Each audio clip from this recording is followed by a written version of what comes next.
రాత్రి 9:30 గంటలకు ఎస్ఐకు తాను ఫోన్ చేస్తే ఎస్ఐ ఆ తర్వాత కొద్దిసేపటికి ఎస్ఐ రావడం జరిగింది.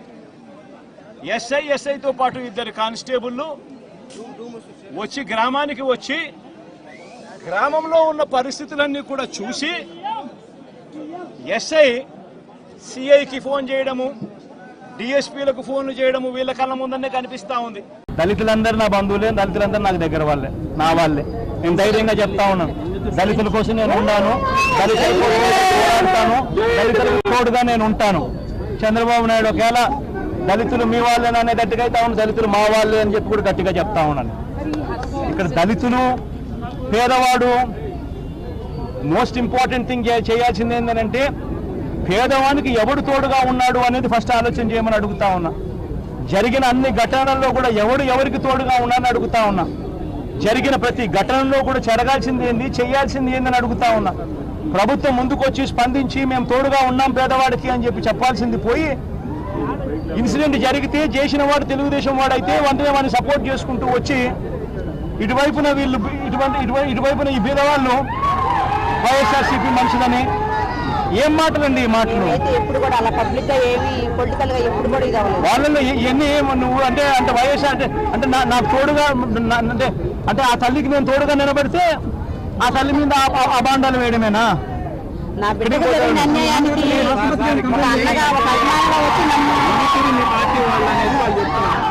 నిందితుడు మీ పార్టీకి సంబంధించిన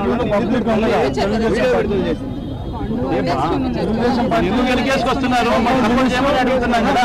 అన్ని రకాలుగా ప్రభుత్వం తరపు నుంచి వీళ్ళు చేసినా చేయకపోయినా అమ్మా, వీళ్ళు ఏం చేసినా చేయకపోయినా మీరు బాధపడకండి. వచ్చేది మళ్ళీ మనమే. మనం వచ్చిన తర్వాత వీళ్ళందరినీ ఏరి మళ్ళీ జైళ్ళలో పెట్టించే కార్యక్రమం చేస్తాం. అది రాత్రి వరకు మీరు వస్తున్నారని ఏమన్నా డెప్పు చూపించారా, అరెస్ట్ చూపించారా? అతన్ని ఉదయం మధ్యాహ్నం అరెస్ట్ చేశారు, సాయంత్రానికి డెప్పు చూపించారు. అన్ని రకాల అనుమానాల మధ్య ఈ రోజు డాక్టర్లతో కలవడం జరిగింది, డాక్టర్లతో మాట్లాడడం జరిగింది. ఇప్పుడు ఇవన్నీ నేను చెప్పిన ఈ భాష, నేను చెప్పిన ఈ హైమెన్ రప్చర్, టేరు, బ్లీడింగ్, ఈ ప్రైవేట్ పార్ట్స్ వాళ్ళని ఇవన్నీ కూడా డాక్టర్లు చెప్పినట్టు. ఇవన్నీ కూడా పోస్ట్ మార్టం ఇవన్నీ కూడా అక్కడ హాస్పిటల్లోకి వెళ్ళి వాళ్ళని పరామర్శించినప్పుడు డెడ్ బాడీ చూస్తూ ఉన్నప్పుడు చెప్పిన మాటలు ఇవన్నీ.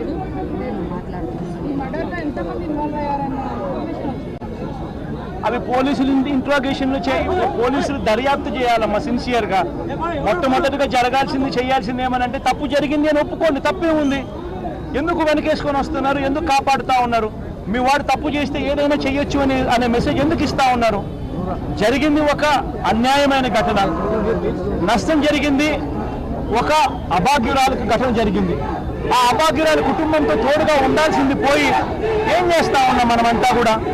ఘటన జరగకోకుండా జరగలేదని చెప్పి ఈ కుటుంబానికి న్యాయం జరగకోకుండా చూసే కార్యక్రమంలో అందరూ వాళ్ళ పాత్ర పోషించడం మొదలు పెడితే ఇంకా న్యాయం ఎప్పుడు జరుగుతుంది? ప్రభుత్వం అన్నది ఏమిటి చేయాల్సింది? వాయిస్లెస్ కింద ప్రభుత్వం ఉండాలి. ప్రభుత్వం అన్నది చేయాల్సింది ఏమిటి? మాట్లాడలేని వాని తరపున మాట్లాడడమే ప్రభుత్వం చేయాల్సిన బాధ్యత. గొంతు విప్పలేని మనిషి తోడుగా నిలబడడమే ప్రభుత్వం చేయాల్సిన బాధ్యత. ఇటువంటి అభాగ్యులకు ప్రభుత్వం తోడుగా లేకపోవడం అన్నది అన్నిటికన్నా దుర్మార్గం, దారుణం. మీరు రాజకీయం చేస్తూ అంటే ఇలాంటి ఘటనలు మీరు రాజకీయం చేస్తున్నారనేది వాళ్ళ వైపు నుంచి రాజకీయానికే వాడుకుంటున్నారు ఇవన్నీ. ఇలాంటి ఘటనలు నేను రాజకీయం చేస్తా ఉన్నానా? నేను ఇక్కడికి వచ్చి జరిగిన వాస్తవం మీ అందరికీ చూపిస్తా ఉన్నాను అన్నది మీరందరూ మీ మనస్సాక్షిని అడగాల్సిన విషయం. ఈ తల్లి నా పక్కనే ఉంది, ఈ చెల్లి నా పక్కనే ఉంది. వీళ్ళకు సమాధానం చెప్పాల్సిన విషయం. వీళ్ళకు తోడుగా ఎవరున్నారో నేను అడుగుతా ఉన్నా. వీళ్ళకు తోడుగా ఉండేందుకు ప్రభుత్వ పెద్దలు ఎందుకు ముందే రాలేదు అని అడుగుతా ఉన్నా. రాజకీయం అన్నది మీరు చేస్తా ఉన్నారు, రాజకీయం అన్నది బాధితుల తరపున మేము నిలబడితే మేము చేస్తా ఉన్నామని చెప్పి మా వైపును వేలెత్తి చూపించే కార్యక్రమం చేయడం ధర్మమేనా అని అడుగుతా ఉన్నా. ఈ తల్లికి తోడుగా ఉండే కార్యక్రమం, ఈ చెల్లికి తోడుగా ఉండే కార్యక్రమం, ఆ చెల్లికి తోడుగా ఉండే కార్యక్రమం, ఈ చెల్లికి తోడుగా ఉండే కార్యక్రమం ఎందుకు చేయలేకపోతున్నానని అడుగుతా ఉన్నా. ఈ ఘటనలో ఈ తల్లి తనతో పాటు తన పిల్లలు తన భర్త అక్కడ హాస్పిటల్కి చేరుకునేసరికి అక్కడ ముగ్గురు, అంతే కదమ్మా? అతను ఉన్నాడు, అతనితో పాటు ఇద్దరు బయట ఉన్నారు, అతను లోపల ఉన్నాడు. అతనితో పాటు ఇంకా ఇద్దరు కూడా అక్కడే హాస్పిటల్లో ఉన్నారు. వాళ్ళు వచ్చినప్పుడు వీళ్ళని చూసి వాళ్ళు జారుకున్నారు. పోలీసులు ఫర్దర్ ఇన్వెస్టిగేట్ చేస్తే న్యాయబద్ధంగా అప్పుడే న్యాయం బయటకు వస్తుంది. ఎవడన్నా బుద్ధి జ్ఞానం ఉన్నాడు, ఎవడన్నా దిశ బిల్లును దిశ యాప్ను ఎవడన్నా కాల్ చేస్తాడా చెప్పండి? దిశ యాప్ను, దిశ చట్టాన్ని, దిశ యాప్ను, దిశ చట్టాన్ని మంచి చేసే దీనిని బుద్ధున్నాడు ఎవడన్నా కాల్ చేస్తాడా చెప్పండి? ఈ బుద్ధి లేని ఈ మనిషికి, ఈ పప్పు లాంటి ఈ మనిషికి ఇంకొకరు ఎవరు తోడు అని అంటే పక్కన హోమ్ మినిస్టర్. ఆమెకు కూడా నిజంగా బుద్ధి ఉందా లేదా అని అడుగుతా ఉన్నా. ఇద్దరు కలిసి దిశ యాప్ను కాల్ చేస్తా ఉన్న ఫోటో, దిశ చట్టాన్ని కాల్ చేస్తా ఉన్న ఫోటో.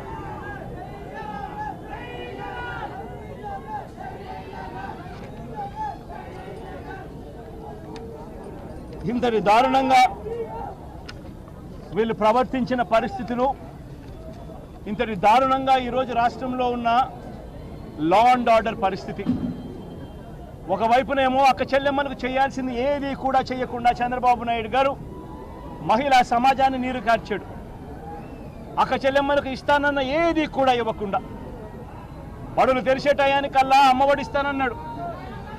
ప్రతి పిల్లాడికి కూడా నీకు 15,000, నీకు 15,000, నీకు 15,000, నీకు 15,000 అన్నాడు. బడులకు పంపితే చాలు పిల్లలకని. అధికారం లేకొచ్చాడు, తల్లులకు పంగనామాలు పెట్టాడు, పిల్లలకు పంగనామాలు పెట్టాడు. సూపర్ 6, సూపర్ 7 అంటూ ఈ మాటలు చెప్పాడు. అధికారంలోకి వచ్చిన వెంటనే 18 ఏళ్ళు నిండిన ఏ తల్లైనా కూడా, 18 ఏళ్ళు నిండిన ఏ మనిషి అయినా కూడా, అంటే ఆ పిల్లల తల్లులు ఎవరు కనపడినా కూడా నీకు 18,000, నీకు 18,000, నీకు 18,000, నీకు 18,000 అని చెప్పాడు. చివరికి అది మోసం చేశాడు. ఆ ఇంట్లో పిల్లల పెద్దమ్మలు కనపడితే, అంటే ఈ వయసులో ఉన్న పెద్దమ్మలు కనపడితే, 50 ఏళ్ళు దాటిన వయసులో ఉన్న పెద్దమ్మలు కనపడితే నీకు 48,000, నీకు 48,000, నీకు 48,000 అని చెప్పాడు. దాన్ని మోసం చేశాడు. అన్ని రకాలుగా అక్క చెల్లెమ్మలకు చెప్పిన ప్రతి వాగ్దానం కూడా మోసంగా, అబద్ధంగా, ఒకవైపున అక్క చెల్లెమ్మను నీరు గారుస్తూ పొదుపు సంఘాలకు 0 వడ్డీ కింద ఏప్రిల్ మాసంలో కట్టాల్సిన 0 వడ్డీ సొమ్మును కూడా మా ప్రభుత్వంలో ప్రతి ఏప్రిల్లోనూ కట్టే పరిస్థితి, 0 వడ్డీ కోసం పొదుపు సంఘాలకు ఇచ్చే పరిస్థితి, అది కూడా పూర్తిగా ఎగరగొట్టేసి ఇవ్వకుండా అక్క చెల్లెమ్మలందరినీ కూడా మోసం చేసి రోడ్డున పడేసిన ఈ చంద్రబాబు అక్క చెల్లెమ్మల భద్రత విషయంలో కూడా చివరికి అదే స్థానంలోకి దిగజారిపోయి అక్క చెల్లెమ్మని రాష్ట్రంలో బ్రతకడానికి కూడా ఇబ్బంది పడే పరిస్థితిలోకి తీసుకొచ్చాడు. చంద్రబాబు నాయుడు గారికి ఇప్పటికైనా నేను ఒకటే కోరుతా ఉన్నా, ఈ జరిగిన ప్రతి ఘటనలో కూడా ప్రభుత్వం తరపు నుంచి మొట్టమొదటిగా క్షమాపణ చెప్పండి. జరిగిన ప్రతి బాధితుల దగ్గరికి కూడా మంత్రులను పంపించి ప్రతి బాధితుడికి కూడా 10 లక్షల రూపాయలు ఎక్స్గ్రేషియా డబ్బిచ్చి ఇటువంటి తప్పులు ఇంకొకసారి జరగనివ్వము అని చెప్పి లంపలేసుకోమని చెప్పండి. ఈ కార్యక్రమం చంద్రబాబు నాయుడు గారు చేయకపోతే మాత్రం చరిత్రహీనుడవుతాడు. ఈ జరిగిన ఈ ఘటనల్లో, జరిగిన ఈ 6 ఘటనలలో,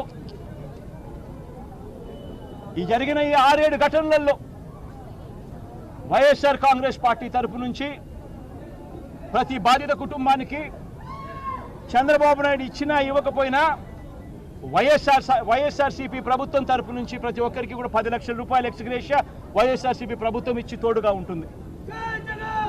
కనీసం చంద్రబాబు నాయుడుని ఇప్పటికైనా సిగ్గు తెచ్చుకోమని అడుగుతా ఉన్నా. ప్రతిపక్షంలో ఉన్న మేమే ఇస్తా ఉన్నాం 10 లక్షల రూపాయలు. ప్రభుత్వంలో